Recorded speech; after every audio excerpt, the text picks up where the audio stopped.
Ya sabéis que soccer en parte no es solo un cambio de nombre, sino que también un cambio de tendencia, abarcamos un poquito más y queremos, de la misma forma que cogemos el USMNT, coger Canadá. ¿Qué ha hecho Canadá? Con esta victoria, Canadá está a un punto de meterse en el segundo mundial de su historia. Esto es una locura. Esto seguramente mucha gente no sepa que va a ser el segundo mundial de Canadá, porque damos por hecho que se va a meter, evidentemente, quedan 5 fechas y les queda un punto. Un mundial, su segundo mundial, 38 años después, estuvo en, a ver si lo recuerdo mal, que yo y las matemáticas, en el mundial de 86, del 86, de México 86. ¿Puede que sea eso 38 años? Sí, vale, sí, son 38 30, años, ¿eh? estamos Sí, en creo que sí. 2022. Entonces 36. Canadá vuelve a un mundial. ¿Qué queríamos hacer en este directo? Queríamos hacerlo un poquito temático, entonces nos hemos preparado un poco, nos hemos informado, sobre todo más allá de lo que ya sabíamos, qué está pasando en Canadá, ¿no? ¿Por qué Canadá, de repente este año, 38 años después, va a acudir a su segundo mundial? ¿Qué está pasando? Pues Rubén, Iñaki, los que estéis en el chat, yo veo una figura clave en todo esto. Veo una figura clave y una fecha clave, que es el actual técnico de la selección masculina, que es John Herdman. El inglés John Herdman llega en 2011, llega después de entrenar a la femenina de Nueva Zelanda, después de hacerlo muy bien, llega en 2011 a la absoluta femenina de Canadá. Desde entonces, cosas muy buenas hace con la femenina de Canadá, llegando a los cuartos de final de un par de mundiales, llegando lejos en los olímpicos, incluso ganando el oro en los Juegos Panamericanos. Lo hace muy bien. Llega 2018 y Canadá, la absoluta masculina, toma la decisión de, por primera vez en la historia, hacer una cosa que nadie había hecho, que es un técnico que jamás ha entrenado un equipo masculino, pasarlo de la rama femenina a la rama masculina directamente. ¿Qué pasa a partir de ahí? Pues el mismo crecimiento que está teniendo la femenina parece que es el mismo que está teniendo la masculina, de la mano de Herdman. Una barbaridad. Mientras Herdman sigue siendo, desde 2018 hasta ahora, técnico de la masculina, ¿qué pasa en la femenina? Que parece que la femenina sigue recogiendo esos frutos del proyecto nacido en 2011. En Tokio 2020 vimos lo que pasó, que ganó en la final a Suecia, eliminó en semifinales a Estados Unidos, a la mejor selección del mundo, Estados Unidos, que junto a Brasil seguramente sean las dos mejores. Sabemos que Estados Unidos es la que tiene 5 mundiales, la que más mundiales tiene. Y a la par, Herdman, ¿qué va haciendo en la absoluta? Eso sí, evidentemente no solo Herdman, es la generación de los Alphonso Davies, de los Tajon Buchanan, de los Jonathan David, Cy Larin, que bueno, tiene 26 años, pero es un delanterazo, lo está haciendo muy bien. Pues vamos viendo prácticamente lo mismo, hasta el punto que llegamos al presente, a lo que hemos dicho. 38 años después, Herdman puede ser el artífice de colocar a la masculina de nuevo en otro mundial. No sé a vosotros qué os parece esta historia, ¿os parece una historia romántica? ¿Os parece coherente, no? ¿Os parece que la figura clave es Herdman? ¿O creéis que hay muchas más cosas? A ver, evidentemente detrás siempre hay un gran equipo, ¿no? Y una estrategia, es decir, las cosas no pasan por casualidad. Yo me gustaría quedarme y sobre todo la gente, bueno, invitamos a que sigan esta historia en tu Twitter, que has hecho un hilo muy interesante sobre esto. Yo creo que la clave la da el propio técnico cuando habla de que es un país muy grande, evidentemente, que eso siempre te da más recursos, es un país de 40 millones de habitantes, eso siempre pues, te da más seleccionables, te da más opciones. Y luego el tema de la inversión. No ha ocultado que también es un tema de inversión. Yo siempre lo digo, el dinero no siempre es sinónimo de éxito, pero es muy difícil tener éxito si no hay una buena inversión de dinero. Entonces, si hay recursos, porque hay, bueno, es un país grande, es un país con población, un país con recursos, y encima se invierte y se invierte bien, además se acierta con el seleccionador, empiezan a salir buenos jugadores, es la fórmula del éxito. Lo que pasa es que yo creo que también estarás de acuerdo conmigo, Iñaki, en que no es un equipo súper virtuoso. Ahí hay un trabajo de pizarra muy importante, es decir, el nivel de la selección canadiense al peso, tiene a Jonathan David, tiene a Alfonso Davis, tiene buenos jugadores, pero no es tanto, no es tan alto como para No, volver al no, desde Mundial luego. de una forma tan sobrada. Ahí hay un trabajo muy importante, no solo de infraestructura, no solo de proyecto, sino también de equipo. Es que hay un equipo muy, muy interesante, más allá de las piezas. Hay un equipo y eso es mérito 100% del seleccionador. Sí, sí. Ya, yo creo que estáis tocando en los elementos más importantes para explicar, digamos que este momento, ¿no? Este momento top para el fútbol en Canadá. La historia. la parte de la historia que es un poquito excesiva de alguna manera es, digamos, en mi opinión, es concentrar todo en torno a la figura de este hombre, ¿no? Parece casi un mesías, ¿no? Claro. Eso es un poquito excesivo y yo pienso que ahora mismo, en este momento, si te metes a Twitter, para mí, digamos que me causa... No me gusta porque hay gente diciendo demasiadas cosas que no tienen que ver con Herman y poniendo alegría a todo, ¿no? Es excesivo la cantidad de loas que les están cayendo. Ahora bien, de lo que has mencionado de Herman, hay algo muy importante y es que como entrenador y como entrenador primero, como entrenador, una cosa es entrenar al club y otra cosa es entrenar a la selección.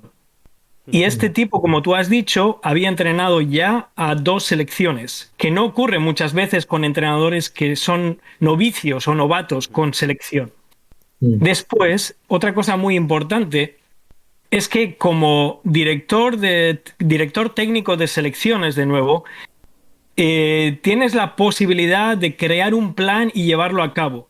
Y la preparación y la planificación, digamos que tiene unos tiempos muy específicos y tú puedes utilizar esas herramientas que has ido construyendo en esos procesos anteriores. Entonces, la clave es que aprendes a cómo trabajar.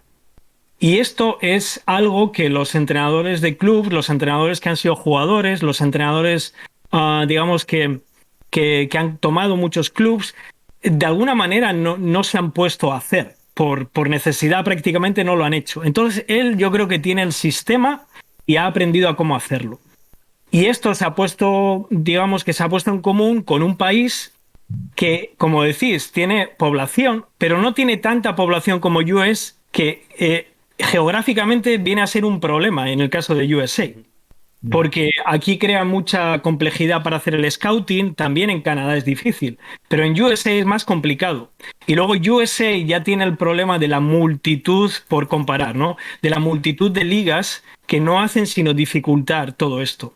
Y al final todo eso acaba repercutiendo en el desarrollo del jugador y últimamente en equipos y en selección nacional. Eso no ocurre en Canadá. Y este es un proceso que Herman, por eso digo, Herman es ahora, pues digamos, el director técnico, pero hay otros entrenadores en Canadá. Hay uno que yo conozco personalmente, solamente como ejemplo de que llevan trabajando bien, y puede que sea el siguiente cuando se vaya Herman, que es Tommy Wildon. Es el entrenador de Calgary. Ahora el equipo de Canadá se llama Cavalry FC. Ese tipo también es inglés, también lleva varios años, más de una década en Canadá, en la zona de Calgary, y la viene rompiendo. La viene rompiendo porque sabe cómo trabajar, porque es un tipo súper competitivo como Herman, y porque en Canadá, como decía Rubén y decías tú, Pablo, le ha dado los recursos. Entonces, en realidad, cuando tienes los recursos y tienes un plan, solo necesitas tiempo.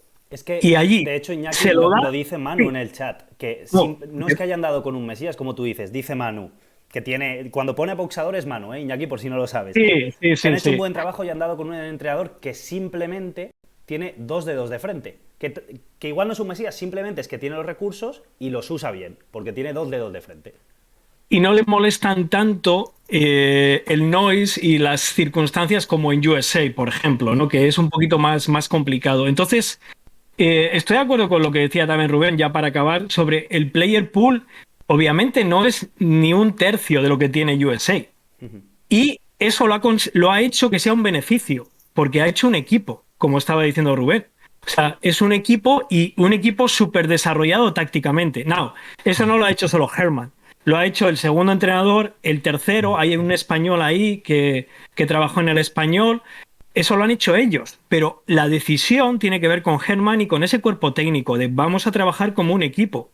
Y la última cosa, para volver a la idea del Mesías, que hace muy bien John Herman, es que vende motos como nadie. Y ahora mismo John Herman te dice que, es muy buen no sé, comunicador.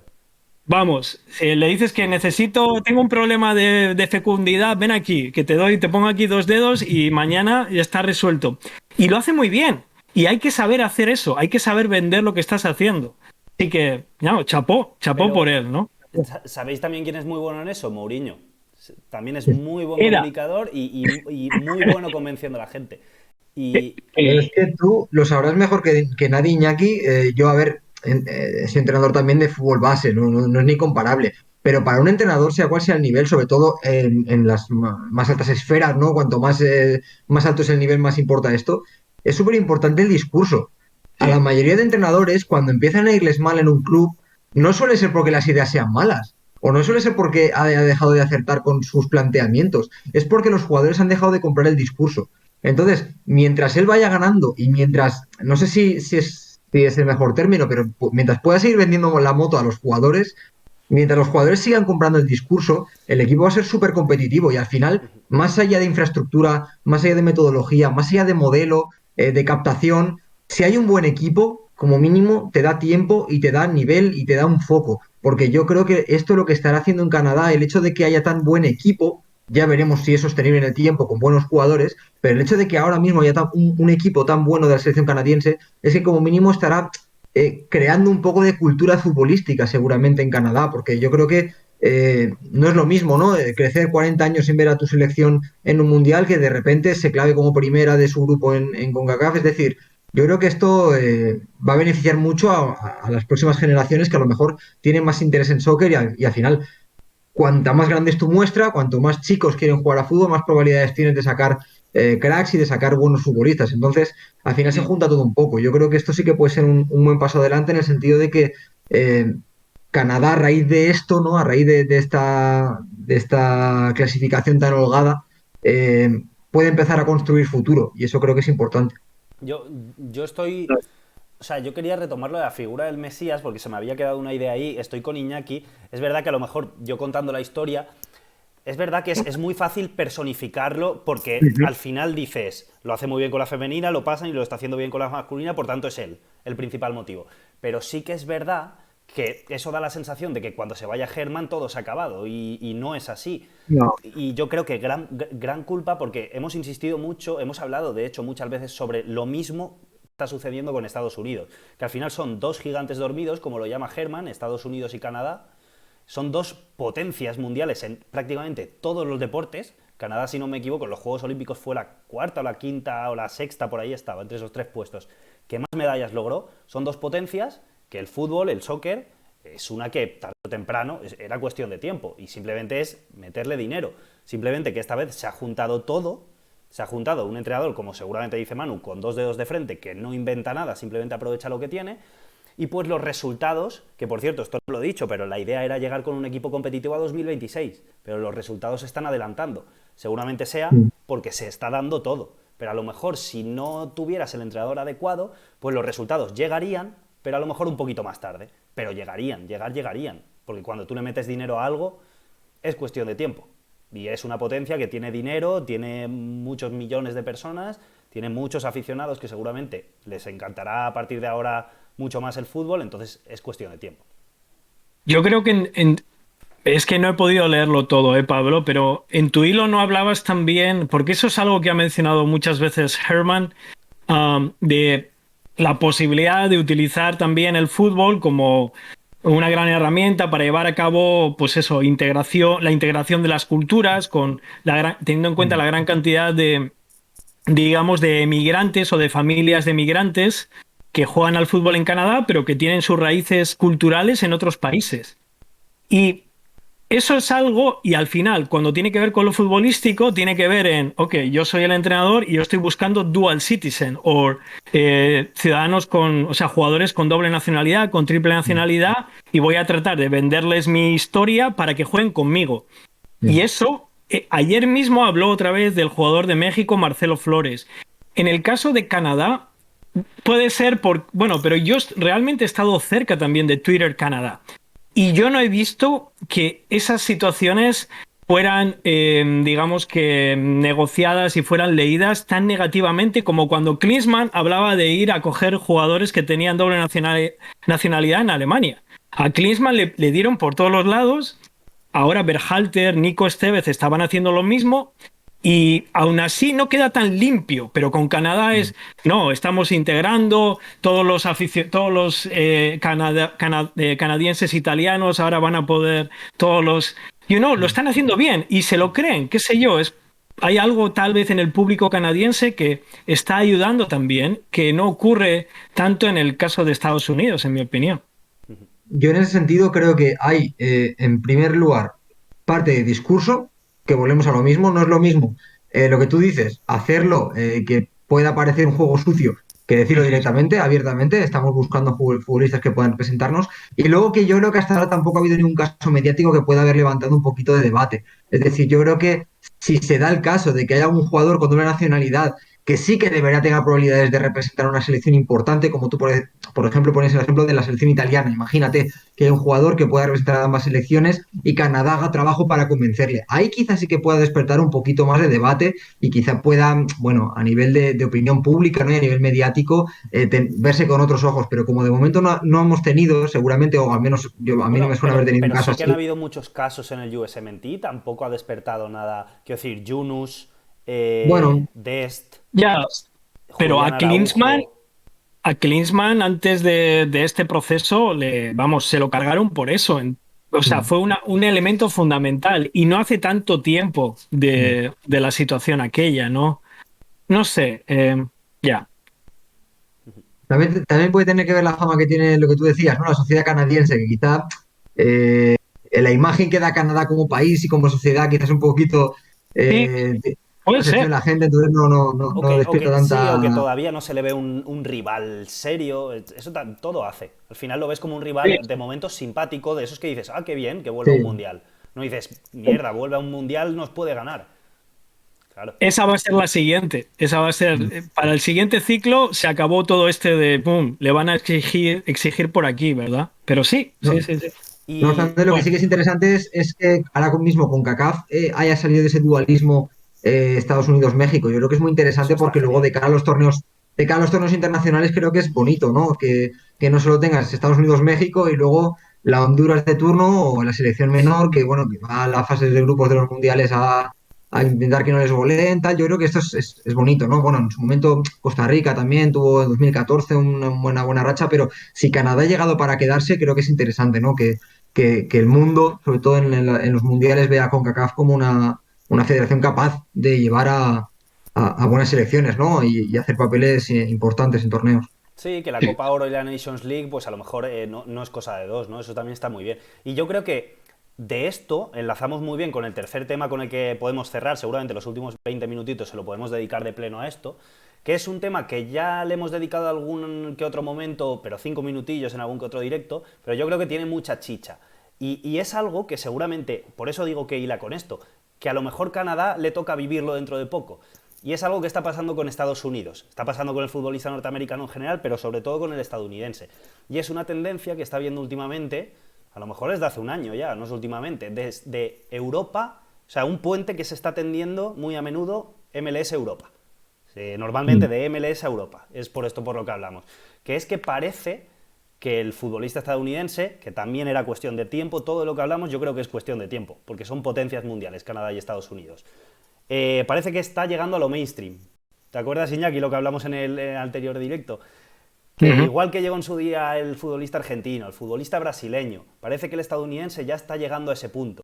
Y lo decimos porque Kevin Paredes, Cole Bassett, George Bello, son jugadores que a lo mejor 5 años atrás hubieran necesitado 2 o 3 temporadas más para que un equipo decidiese apostar de pleno. O Pepi, por ejemplo, que con una temporada buena realmente, 1 y media, han pagado 20 kilos por el Augsburgo haciendo su fichaje récord. Entonces es eso, parece que ya está llegando al mainstream. Vas mirando cada equipo y prácticamente todos los equipos Champions Europa, no los top, top, top, pero todos tienen algún Es medio estadounidense o alto. tienen uno en el segundo equipo, algo hay ahí siempre. Que es verdad, Iñaki, que ahora mismo hay muchos futbolistas que a lo mejor no han llegado a juntar 35 o 40 partidos en MLS y ya están en equipos que están en competición europea. Es algo que cuanto menos es curioso. Sí, y sí, la verdad es que no sé. Quiero decir, esto tiene que tener, no un límite, pero como también es cierto que estamos ahora en los últimos días del mercado, ¿no? Se cierra hoy. Mm. Entonces vamos a ver qué ocurre en verano, la siguiente ventana, y luego después del Mundial de Qatar, ¿no? No sé si quiero decir, después de la llegada de todos estos, que parece que ha sido, bueno, iba a poner un símil que no ayuda, pero bueno, después de la llegada de todos estos nuevos jugadores, ahora vamos a poder y van a poder también hacer una evaluación del rendimiento, ¿verdad? Por parte de los equipos y luego también desde el punto de vista personal por parte de los jugadores de su desarrollo, ¿no? Entonces, ahí ya entraremos en otras fases, ¿no? De jugadores que cambian de clubs, de jugadores que empiezan a despuntar, de jugadores que vuelven a MLS. Y luego seguiremos seguramente con más hornadas de jugadores yendo, como dice Pablo, a equipos punteros de Europa. Pero ya tendremos que seguir revisando y chequeando cómo les va la vida a estos jugadores por ahí. Y para USA, ¿qué pensáis? Porque podemos seguir por donde queráis, ¿no? Pero en el fondo, casi todos estos jugadores están en el radar USA Men's National Team, o todos.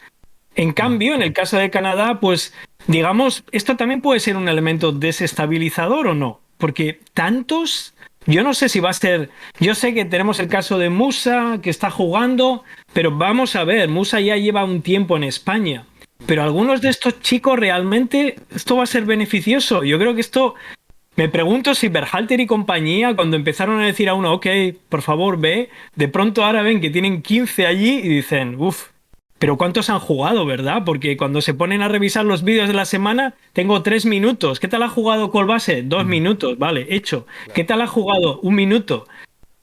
Esto va a ser interesante, ¿eh? Claro, yo creo que eso también está en el jugador. Es decir, también lo hablábamos de hecho en el directo pasado. ¿Por qué Pepi no va al Bayern? Seguramente porque el Bayern no ponga los 20 kilos. Pero ¿por qué se decide por el Augsburgo? Seguramente porque le aseguran la titularidad. Cole Bassett a lo mejor le aseguran algo en el Feyenoord. Diferentes jugadores. Tejon Buchanan sonaba para mejores clubes que el Brujas, pero está siendo El titularísimo en el propio Brujas. Dique, el propio Dique parecía que tenía ofertas de Premier el verano pasado, que ha Claro, terminado en Champions. seguramente también Entonces, esté en la responsabilidad del jugador, ¿pensáis que han ido a algunos de esos clubes porque todavía quieren seguir jugando? porque tienen el Mundial a la vuelta de la Ya. esquina. Ok, Sí, sí, sí. vale, Sin vale. tener ningún tipo de información, yo creo que sí. Yo Sí, mi postura es que sí, claro. porque es curioso como la mayoría de los últimos fichajes que se han hecho en Europa, en MLS, ¿no? Han sido a equipos teóricamente inferiores de los rumores que habían sonado antes del fichaje. Sí, En casi todos los casos, no me parece casualidad. Evidentemente, luego hay mucho de humo, mucho juego de representantes, mucho juego de rumores, pero es verdad que la mayoría han recalado equipos teóricamente inferiores a los que habían sonado. Entonces, yo quiero pensar que sí que está dentro de lo que dice Pablo, la responsabilidad del jugador de querer seguir jugando, no solo para ir a la selección y para poder jugar el Mundial, que en este caso yo creo que en las operaciones de este último año habrá tenido mucho peso, sino incluso a nivel de desarrollo personal. Siempre va a ser mucho mejor jugar 20 o 25 partidos la temporada que viene Pepi en Augsburgo que a lo mejor jugar 13 en Dortmund, por ejemplo, por poner un ejemplo, o en Leverkusen. Imaginemos que Pepi recala en Leverkusen, termina jugando 10 partidos y solo 5 como titular. Es que sería un escenario plausible. Entonces, me parece muy interesante, Iñaki, esto que comentas, porque ahora mismo no parece especialmente preocupante porque el 11 titular de Estados Unidos, ¿no? El nivel alto de Estados Unidos sí que es muy alto y tiene futbolistas que son o titulares en sus equipos o que al menos juegan habitualmente, ¿no? Porque ni Dest es titular en su equipo, es indiscutible, ni Pulisic quizá tampoco es indiscutible, incluso McKennie tiene problemas para jugar, pero todos tienen una buena cantidad de minutos. Pero ¿qué pasa si esto deja de ser así? Me parece muy interesante, ¿no? Ver que de entrada parece positivo, ¿no? Todo esta nueva ola, ¿no? Que hay de jugadores MLS en Estados Unidos, pero si empiezan a dejar de jugar por dar el salto demasiado pronto, quizás sí que pueda ser preocupante. Bueno, ten en cuenta lo que va a pasar en la portería. Matt Turner y Por ejemplo, Stefan. ¿Quién va a jugar? A mí no me gusta que el titular por decreto sea uno que no es titularísimo. Yo, por ejemplo, Iñaki, ¿sabes qué curiosidad me surge? Me encantaría saber, porque creo que algo hay ahí, ese hilo que tú has dicho, de jugar con el US Men's National Team solo teniendo 3 minutos una jornada. Habría que ver cuántos de estos que se han ido a Europa antes de firmar han hablado con Berhalter, por ejemplo, o han hablado con el cuerpo técnico. Porque Bueno, a lo mejor se habla, sabemos que Berhalter y el cuerpo técnico se lleva de cine con la plantilla, se lleva de cine con los jugadores, hay muy buen rollo. Entonces habría que ver hasta qué punto se habla incluso con Berhalter, ¿no? Y el agente o el yo, jugador de decir qué piensas sobre este yo despido. creo de los que han ido, no te voy a decir todos, pero conozco un poco a Nico, que ya no forma parte de la selección, Ujú. que el coach de FC Dallas. Sí, y yo tengo la sensación de que todos los que han estado en el círculo US han hablado con Berhalter. Claro. Tengo, no, hablar, por lo menos han consultado. Ha habido muchos momentos en los cuales Berhalter, él en persona, ha dicho: yo estoy aquí por si queréis consultar y Sí, igual entiendo no que decide, pero da una opinión. sí, entiendo que esto es importante para vosotros, también para mí. Por favor, si queréis chequear conmigo, seguro que han hecho eso. Y me parece Seguro. que además, siendo chicos tan jóvenes, es la actitud, ¿no? A un tipo de 28 años o tal, que ya tiene el culo pelado, pues bueno, que decida él y él sabrá, ¿no? Pero también quiero pensar que lo han hecho, Pablo. Quiero pensar que ellos, como personas, han dicho: no, no, vamos por lo menos a tener la Ya. conversación, Yo es que ¿no? cuando tú lo has dicho y he pensado que está en la responsabilidad del jugador, digo, vale, pero alguna conexión tiene que haber, no te la puedes jugar toda a tu responsabilidad. Tendrás que también hablar con Berhalter. Oye, si voy al Augsburgo, donde seguramente sea titular, ¿vas a seguir contando conmigo? Y pues a lo mejor Berhalter dice, pues sí, creo que es la mejor opción. O No, me o apetece más bien irme al al revés, Bayern, ¿no? claro. O más bien al revés. Greg, si voy a Leverkusen y juego 10 partidos, ¿contarás conmigo o te Claro, llevarás a, qué sé yo, a Zardes? Porque sí que juega en su club. O a Dike, que está en Championship, pero sí que juega claro. 25 o 30 partidos. Claro, y a lo mejor le dice, pues mira, me gustaría que te buscaras una opción donde intenta jugar más. Seguro, es que Porque a lo mejor el seguro. propio Berhalter, porque es posible que el propio Berhalter le diga: yo prefiero jugar con Dike, que viene rodado, aunque sea en Championship, a jugar contigo, que estás en un equipazo de Champions, pero no tienes minutos. Es que yo lo veo muy coherente, le vería mucho sentido, sinceramente. Lo que Totalmente. sí que está claro es que ahora mismo el producto estadounidense está en alza. Es decir, ahora mismo yo creo que lo que comenta Iñaki, comentaba antes, que no sabemos cuándo puede terminar esto, de momento es una burbuja que seguirá creciendo a medida que los futbolistas estadounidenses caigan de pie y sigan rindiendo. Cuando empiecen a ver los primeros bluffs, ¿no? Cuando empiecen a ver los primeros jugadores que no caigan bien, que no rindan, que no...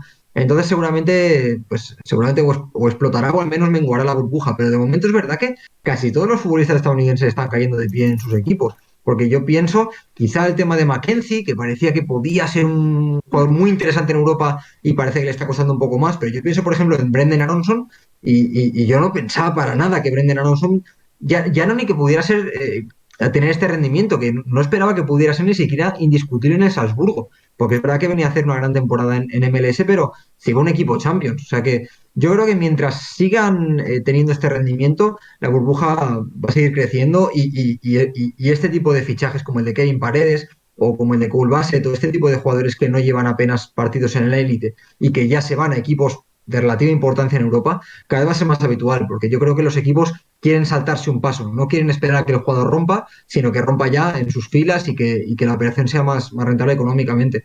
Hasta que empiecen los fracasos, yo creo que esto va a seguir en alza. Yo... Tengo, dale, dale, Pablo. No, no, dale, dale. Tengo una pregunta, ¿no?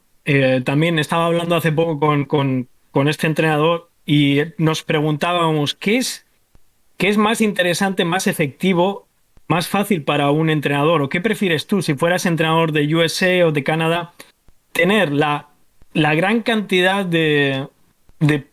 la cantidad tan amplia de player pool que tiene Berhalter, que realmente tiene para right wing tiene 7, para left wing Sí, sí. otros 7, Tiene dos o tenerla convocatorias. la más limitada de Canadá, que tiene Herman? Yo Y la verdad es prefiero lo que de Berhalter, ¿eh? sí, ¿no? Sí, sí, sí. De entrada, Sí. esto que se dice bendito problema, ¿no? Que se dice, yo casi prefiero tenerlo de elegir. Ok, vale, vale. Ya, porque pienso que esa es una de las razones por las cuales en Canadá, en mi opinión, llevan ventaja en el desarrollo del equipo, digamos, ¿no? Pero ya, está Sí. bien, he preguntado, ya. Hombre, sí que tienes razón en que es posible que así sea más fácil conformar un equipo Claro. y que el equipo sean siempre o casi siempre los mismos, que haya más, no sé, más coordinación, más dinámica, no sé, que es posible que sea más fácil construir un equipo si tienes menos alternativas, pero de calidad, que lo de Estados Ya. Unidos, que ahora mismo, por ejemplo, recuerdas la Copa, no sé si creo que era la Copa Oro, con Matthew Hoppe como titular en la final, Sí, y son ahora dos piensas en Matthew convocatorias Hoppe y parece diferentes. imposible que vaya al Mundial. Es decir, es increíble. La Copa Matthew Oro y Hoppe la ahora mismo puede Nations ser. League la ganas con dos convocatorias diferentes.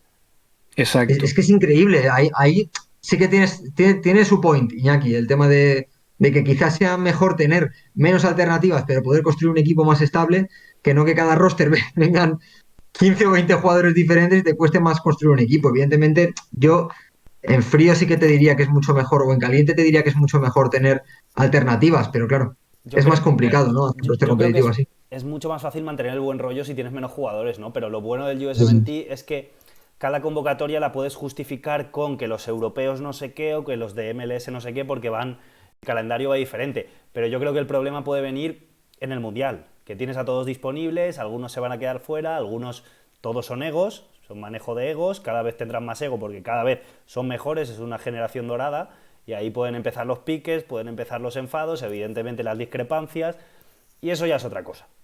Oye, bueno, hacer la convocatoria esa va a ser un dolor de cabeza. Cada mes podríamos hacer una convocatoria Sí. nosotros Y para ver. distribuiríamos en 10 o 12 jugadores seguro. Es que hacer la convocatoria del equipo, yo de verdad, claro, entiendo lo que decís, pero es bueno, es Va a muy estar difícil. divertido eso. Cuando se acerque, vamos a hacer una cosa. Nos juntamos todos en directo, en el directo que toque ese lunes anterior o antes.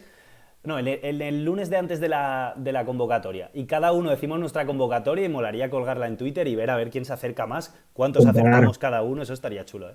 Es un marrón. Es verdad que es bueno tener alternativas, pero es un marrón. Yo hay Ya. veces que me alegro de no ser Halter porque tú imagínate, tener que hacer una selección solo de 23. Muy Él difícil. es nice hasta que hace la convocatoria. Cuando haga la convocatoria, deja de ser nice. Y sobre todo lo que dice Pablo, que en la mayoría de convocatorias hay problemas de calendario, ¿no? Esta vez se han quedado fuera los de tal equipo, los de cual, y realmente no siempre o casi nunca vemos el roster completo, ¿no? Es decir, sería el roster que vendría si estuvieran todos disponibles. Pero para el Mundial no va a haber excusas. Es decir, y encima es una Copa del Mundo. Ahí sí que pueden empezar lo que dices tú, Iñaki. Ahí sí que puede ya empezar a caer mal Berhalter según a quién, porque ahí es cuando ya empiezas a jugarte cosas con todos disponibles y puede ser un marrón. Pero bueno, ya nos toca a nosotros. Yo estoy de acuerdo contigo, Pablo. Creo que estaría muy chulo hacerlo. Incluso, bueno, si la gente se quiere conectar y en su momento que nos dejen también Claro. sus rosters y demás y los vamos leyendo, estaría bastante bonito porque yo creo que de las selecciones que irán al Mundial de Qatar será una de las que tendrá la convocatoria más difícil, estoy seguro. Sin De la duda. que Sin será duda. la selección que más difícil será aceptar la convocatoria. Pero bueno, eso ya llegará. De momento vamos a cerrar este directo. La verdad es que ha estado bastante entretenido. Además hemos tocado varios temas muy interesantes, aunque no haya ni MLS ni haya tampoco en esta última semana fichajes muy, muy destacables. Sí que hemos tenido partido de la selección, sí que hemos tenido esta Queda historia poco. de... Queda menos ya ¿Cómo? para MLS. ¿Cuánto? No queda demasiado. Es Tres verdad que no semanas, queda ¿no? demasiado. Quedan días, Porque de hecho, además quedan 25 días. empezaba antes esta temporada, ¿no? Por el tema del Mundial. Ujú. Sí, Va a pues estar eso, más son concentrado. 25 días lo que quedan. Pues nada, haremos la cuenta atrás, empezaremos ya a hablar de los rosters de las franquicias, de las últimas incorporaciones, de cómo quedan configuradas y por supuesto, si podemos, cada lunes estaremos aquí. Iñaki, muchas gracias por pasarte todo el lunes con nosotros. A vosotros, compañeros, un abrazo virtual. Un Y un abrazo, abrazo Víctor. virtual para los que estáis al otro lado también. Muchas gracias por acompañarnos. Muchas gracias a los que habéis participado también en el chat y muchas gracias a los que estéis también al otro lado en YouTube, porque sabéis que esto siempre lo solemos subir al día siguiente para quien no lo haya podido ver en directo. Muchas gracias por estar al otro lado. Seguid muy atentos. Os invitamos, como siempre, a seguirnos en Twitter, a suscribiros a nuestro canal de Twitch y a nuestro canal de YouTube, porque ya sabéis que si os gusta el soccer, esta es vuestra casa.